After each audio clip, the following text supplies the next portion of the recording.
এটি কুষ্টিয়া মেহেরপুর মহাসড়কের মিরপুর এলাকার দৃশ্য।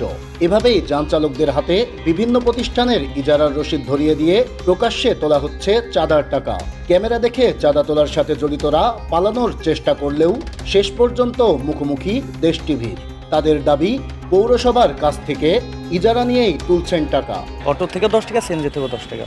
আর অন্য কিছু না, চলতি কোনো গাড়ি না। ধরেন এই স্ট্যান্ডে যেগুলো গাড়ি আছে এগুলাই না, ওইগুলো নিচ্ছি না। স্ট্যান্ডে যে অটো এবং সিএনজি থাকে এইটা ইজারা দিছে পৌরসভা। না মহাসড়কে কেন নিব আমরা? মহাসড়কে তো টাকা নেওয়ার অধিকার আমাদের নাই।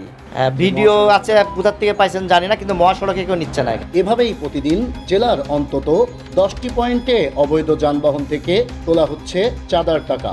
আর টাকা না দিতে চাইলে যান চালকদের হতে হচ্ছে মারধর সহ নানাভাবে হয়রানির শিকার। 20 টাকা দিয়ে দিলে মাসে 600 টাকা দেওয়া লাগে আমার বিক্রি খরচ। এটা তো সরকারি ফান্ডে যায় না, এটা তো আপনার জোর জমল করে অনেক জনের নেয়। আমরা কিসের জন্য টাকা দেবো বলে ট্যাক্স দিয়ে নিবে, কিসের কি আমরা বুঝতে পারিনি। আমরা ধরেন এরপর গরিব মানুষ চলছি। হাইওয়ে পুলিশের তথ্য মতে জেলায় অবৈধ যান রয়েছে 5000-এরও অধিক, যার হিসেবে প্রতিদিন এসব যান থেকে মহাসড়কে চাঁদা উঠছে প্রায় 10 লক্ষ টাকা, যা মাসে দাঁড়ায় কয়েক কোটিতে।